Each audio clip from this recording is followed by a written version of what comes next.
There is something both eerie and striking about abandoned places. While traces of history can be often found in deserted places, many of them lack interest, serving as empty testaments to their former significance. However, the destinations featured in this video provide a striking departure from the norm.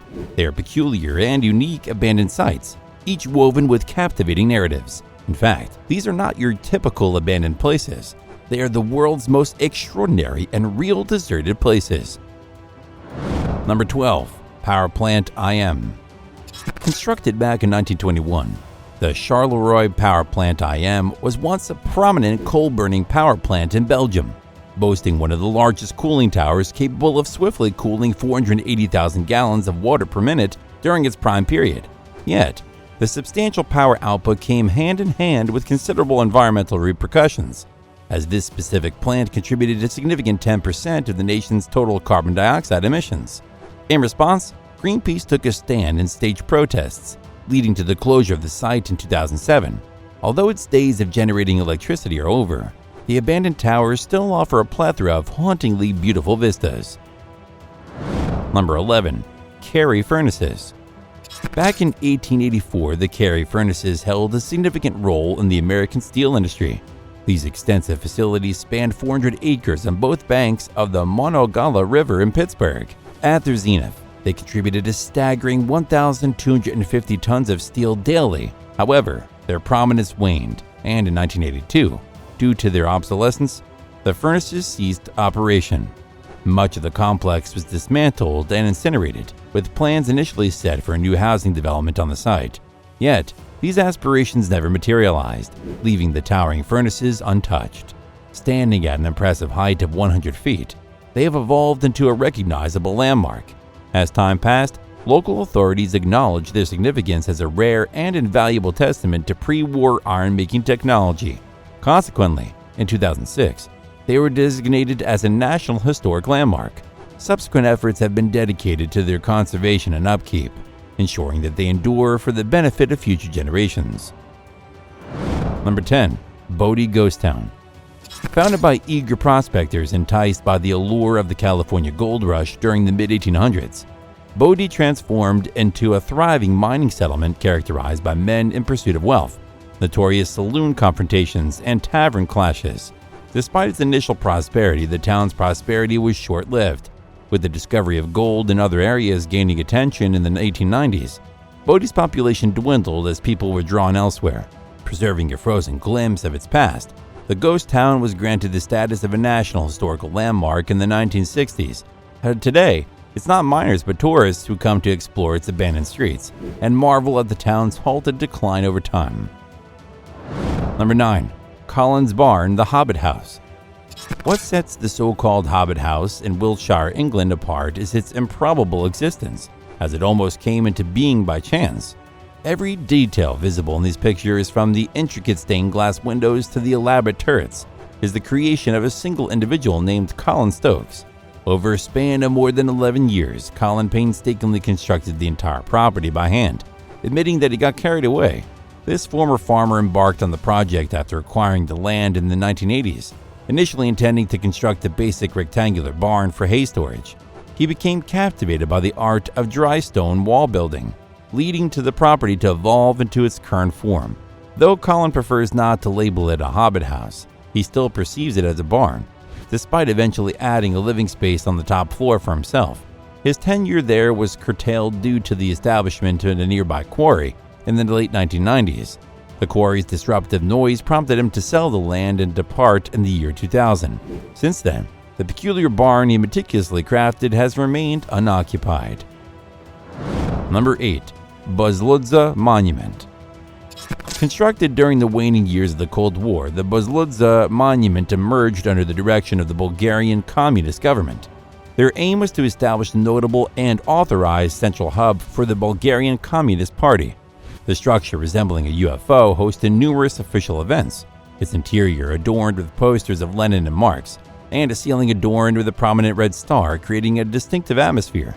However, the monument fell into abandonment, closing its doors to the public in 1989, thus preventing curious adventurers from entering and marveling at its otherworldly dome. Number 7. San Juan, Paranaguá Cotiro. Jutting boldly amidst the barren expanse of ash and lava, the church tower stands as a solitary sentinel in the aftermath of destruction that befell San Juan Parangaracutiro, Mexico. Commencing in 1943, a series of volcanic eruptions from the Paracutan volcano gradually consumed homes, roads, and daily existence, shrouding every trace of existence beneath a dark shroud of flowing magma and debris.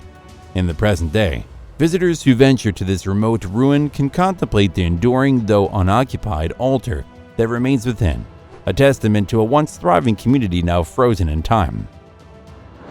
Number 6. Miami Marine Stadium. During the late 1960s and early 1970s, there was a fleeting moment when it seemed like speedboat racing could potentially capture the nation's attention in the United States. Miami, Florida seized the opportunity, aiming to pioneer this trend by constructing the world's inaugural speedboat racing arena in 1963. The city envisioned it as the global hub for aquatic racing entertainment. Yet, as fate would have it, the allure of speedboat racing was short-lived, leaving Miami's Marine Stadium stranded as a relic of ambition. However, the stadium's decline into its current state of disrepair and being adorned with graffiti took time. Even after the racing boats vanished, the venue was repurposed for boxing matches, concerts, and various events, stretching its utility for nearly 30 years. Yet, inadequate maintenance led to its eventual condemnation in 1992 due to safety concerns, marking an end to its active life. Number 5. Chicken Church. If you ever happen to venture into the jungles of central Java, there's a chance you might come across a weathered church that's both intriguing and perplexing. Jariha Ayam, who famously known as the Chicken Church. Although the architect's intention was to create a structure resembling a dove, a valiant effort, the resulting church turned out to be a fusion of awe and bewilderment. Originating in the 1990s, this church initially aimed to serve as a rehabilitation center and a multi-religious place of worship. Regrettably, escalating construction expenses led to its abandonment in 2000, halting both the project and the construction work.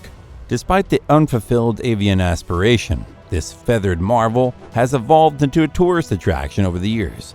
Inside, vibrant murals adorn its walls, and visitors can savor panoramic views of the enveloping forest through its beak. Moreover, a quaint cafe near the tail feathers offers treats, adding an unexpected touch to this peculiar yet captivating sight. Number 4. The Montcel Sea Forts. While they might resemble something out of an H.G. Wells movie, these massive metal towers located in the Thames estuary had a very practical purpose. They were built to shield England from German air raids during World War II.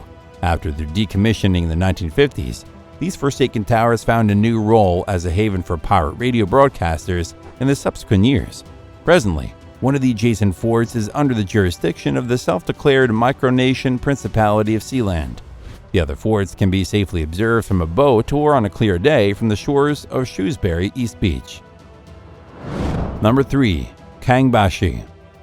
Welcome to a strikingly modern ghost town that defies conventional expectations. Nestled within the city of Ordos, part of Inner Mongolia, Kangbashi new area was envisioned as a vast residential expanse spanning 130 square miles, designed to house a population of up to 1 million residents.